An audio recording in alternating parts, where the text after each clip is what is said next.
You have your 180, you have the 350, you have cameras in the front. If you see any obstruction, you can just easily zoom in to see if there's anything. How close? Yeah. And as you can see, guys, we are in the Mach and we are taking our first maiden voyage in this amazing Mustang. Now, a lot of people are usually being keyboard warriors and saying, oh, the Mustang's legacy has been ruined because now you have an EV. But unfortunately, this is the future. This is where cars are headed.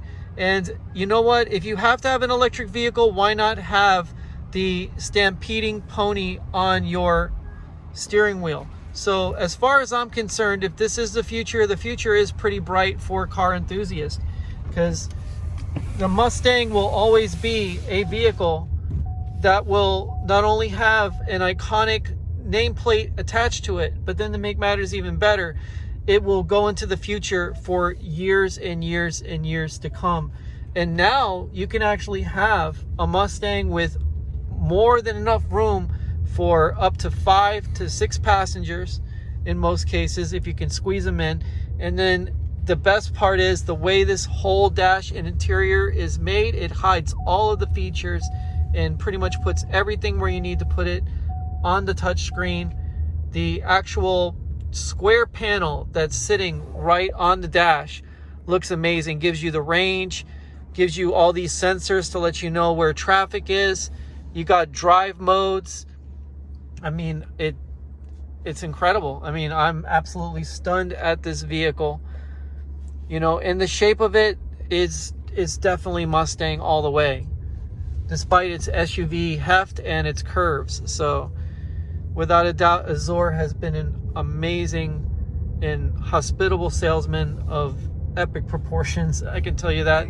The best one that we've known, plus not to mention that he has great knowledge about cars. So this is the first time we've actually met somebody that knows a little bit of history about the Mustang. He knows the history of the Ranger.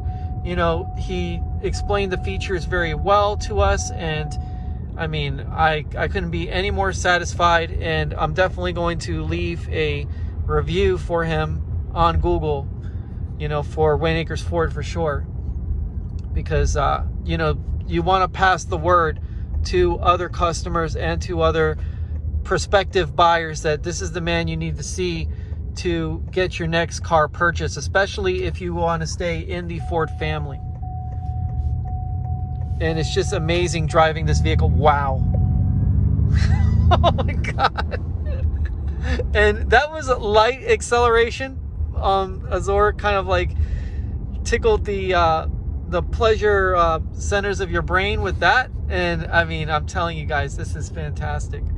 And it's really frigid in this car. It's actually extremely cold. And I just love the interior details. I mean, every surface is nice and textured. It feels soft to the touch. You have this matte carbon fiber dash. You got the start button. You know, it has the Tesla style, you know, AC vents where it's just one long line going across. And obviously the center mounted touchscreen panel, which is quite intuitive when you get used to it, believe it or not. Oh, and plus we have a panoramic roof. We also have the one pedal and propulsion sound. What's one pedal? One pedal is if I let go of the pedal, it's going to apply brake by itself. Wow, that's incredible. And the propulsion sound, you can hear it. Wow, man, that's amazing. It's so fun. Oh yeah, no doubt. No doubt. Can't beat instant torque. So whisper is like the in between? Yeah, whisper. This is like a super mild. It gives you a little description of what they're for.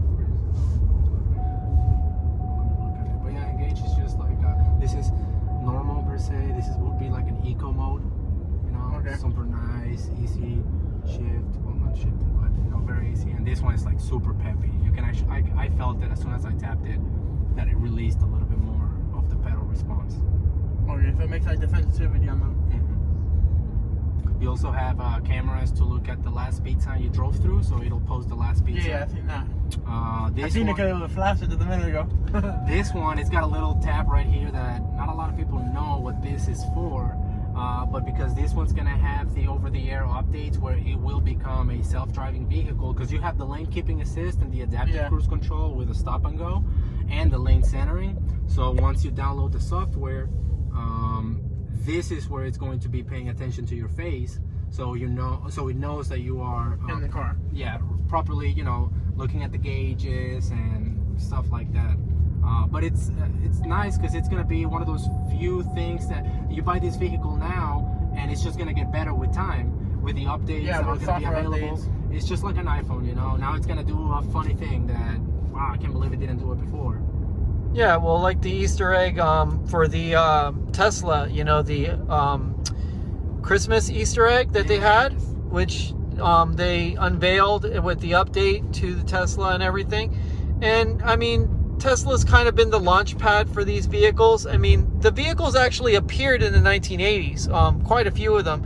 There were EV Fieros and quite a few other EV vehicles that, you know, they really, you know, the American public wasn't quite ready for these vehicles, you know, at that time. And the technology really wasn't there anyway for range and for power delivery and everything. But believe it or not, me and my nephew, what we did was we actually had these little RC cars that are electric powered, and you know, we would actually paint and, you know, build the bodies and everything. And I mean, they were just lightning quick. And now you're basically in a real life scale RC car, if you really want to break it down as far as the actual power and performance that these vehicles have, which is just absolutely stunning. I mean, I cannot believe how quickly this accelerates, and Azor is probably going to induce heart attack range speed right here. Not with a couple. Yeah. Well, he'll do a very short, a brief. And it's just so crazy how quickly this thing accelerates, but it's so smooth. It doesn't feel like you're getting kicked in the back by a horse. It feels like you're getting pushed by an angel, as opposed to, you know, having a horse kick you in the back. So now, also right now, because we're on the highway, it does require for you to have your hands in there. But as you can see, the lane centering on this one, as you can see the movements on the control, it still asks you to put your hands. You can see how it predicts the street much better. So that's just a step closer to the self-driving vehicle. So that's why when the over-the-air updates come in, it's basically just going to be a switch for on, and you can see how well it keeps everything in there. I mean, the technology is just amazing. And the thing is that 5 years from now, what Azor is actually explaining to us is actually going to be old hat, which is kind of hard to imagine when you really put it into perspective. And then we have a Mustang. No, it's a Camaro, excuse me. We have a Camaro that just tried to speed past us. And I mean, if Azor was a little bit froggy, that wouldn't have actually happened. That would never happen. But he wouldn't do that. He wouldn't do that. You know, he's quite the well-behaved individual, which is great. And that's the problem with me. That shit would never happen. Even when the Fiesta had no camera and all the performance, that would have never happened. Oh yeah. Oh yeah. Yeah, no, the Fiesta was an animal. It really was, and it was extremely fast. So there's no doubt. Yeah, I had it moving. That's fast, bro. Fifth gear. Sixth gear is kind of dead. So like, didn't really do nothing. You fixed. Kind of like the 10-speed. But you can actually hear when the vehicle starts to slow down how That's it the one regenerates that- the right. actual electricity from the brakes. Right. Which is really amazing. This is similar to KERS, which is kinetic energy recirculation, that's found in F1. So what's really nice is that this vehicle will actually recharge itself as it's driving and give you more range as you go. So, I mean, again, you know, I am just absolutely honored that Azor would, you know, take his time, you know, take us out on this drive, this test drive. He took us out in the Ranger, which was actually surprisingly quick. Slight turbo lag on the Ranger, but you know what? Once the boost kicks in, it's got torque for miles. And I love the actual comfort and the spaciousness of the Ranger. It turned out to be quite a handsome looking truck. Basically a baby F-150 for those who are just climbing into the Ford truck range.